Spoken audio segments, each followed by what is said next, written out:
Thank you, Air Marshal Bharti.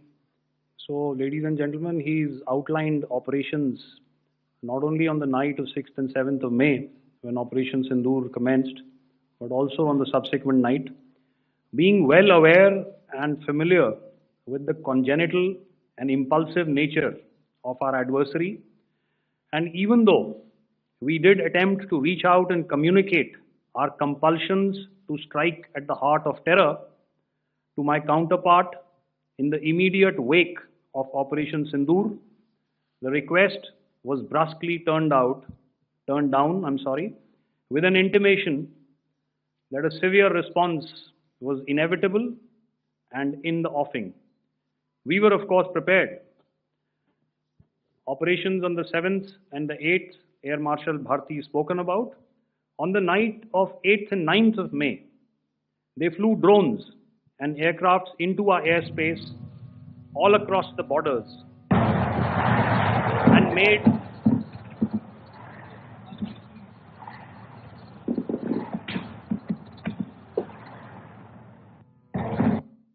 made largely unsuccessful attempts to target numerous military infrastructure. Violations on the line of control by Pakistan also commenced yet again and precipitated into fierce arty engagements. The air operations on the night of 8th and 9th of May, I'll yet again request the DG Air Operations to cover.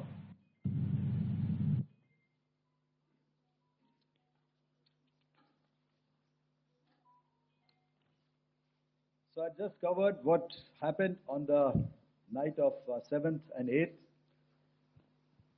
What we found that on the night of 8th and 9th, starting as early as 22:30 hours, our cities had a mass raid of drones, unmanned aerial vehicles, UCAVs, starting right from Srinagar, going down right up to Nalia.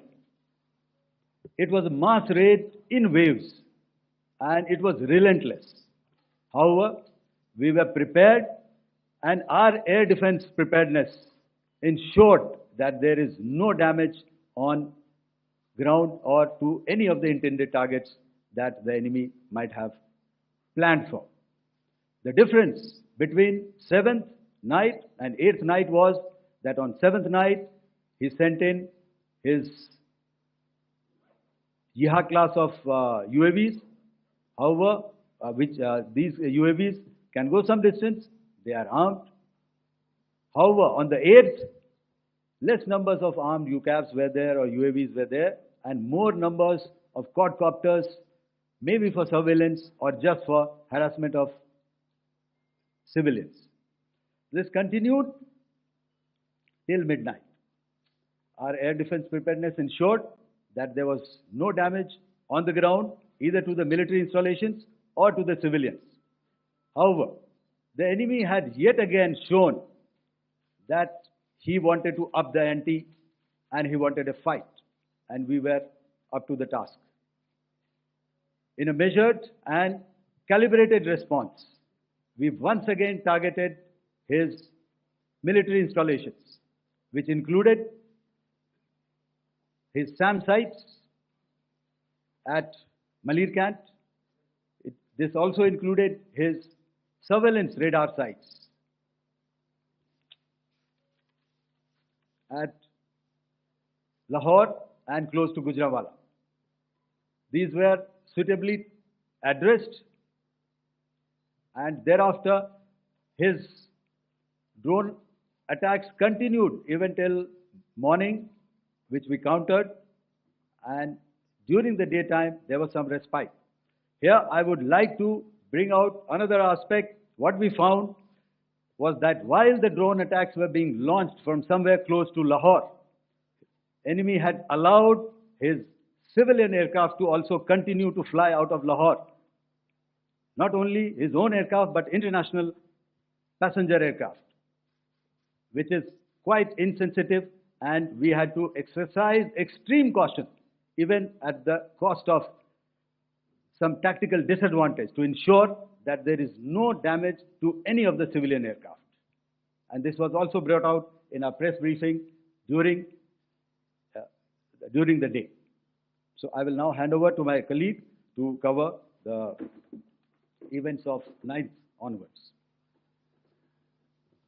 On land, we also undertook certain measures such as deployment of air defense and electronic warfare assets to establish an integrated grid with the Indian Air Force, and I have seen and heard some of you wax eloquent about the benefits of such an architecture when it comes to negating and combating air intrusions. We also carried out deployment to include movement of our forces in the land, sea, and air domains. The night of the 9th and the 10th of May saw similar intrusions by drones and aircrafts, and this time there was a concerted effort to target airfields and some very, very important logistic installations, albeit yet again unsuccessful and denied gallantly and efficiently, I must say, by the integrated Indian Air Force and Indian Army Air Defense.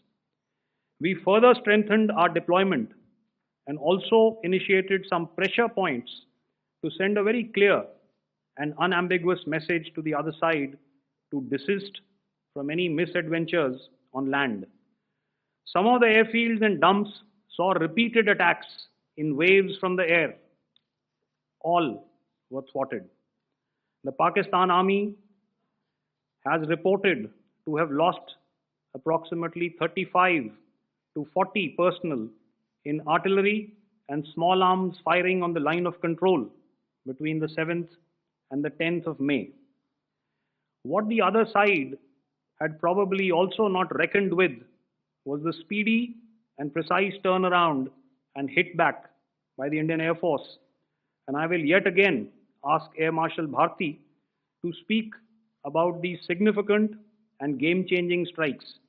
I will thereafter request Vice Admiral Pramod, my colleague and Director General of Naval Operations, to tell us about some very telling naval maneuvers in the Arabian Sea that exerted pressure on the night of 9th and 10th of May. Over to you, sir. Commencing about 2000 hours, that is 8 p.m. local time, on 8th of May, several Pakistani unmanned aerial systems, drones, combat vehicles attacked multiple IF bases. These included Jammu, Udhampur, Pathankot, Amritsar, Bhatinda, Nal, Dalhousie, Thois, Jaisalmer, Uttarlai, Falodi, Nalia. These were almost simultaneous and they came in waves. All our AD guns and other systems were waiting for them.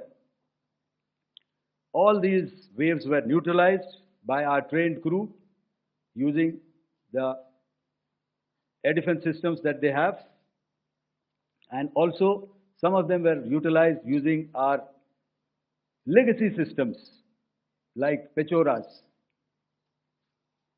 and IF Summer, which we have recently acquired. And some were neutralized by the Garud snipers. There was no damage on ground from these incursions and these mass raids, if I could call them, from the Pakistani side. However, following these relentless attacks on our air bases, on our forward positions, and on our civilian targets, this was time to convey some message to our adversaries.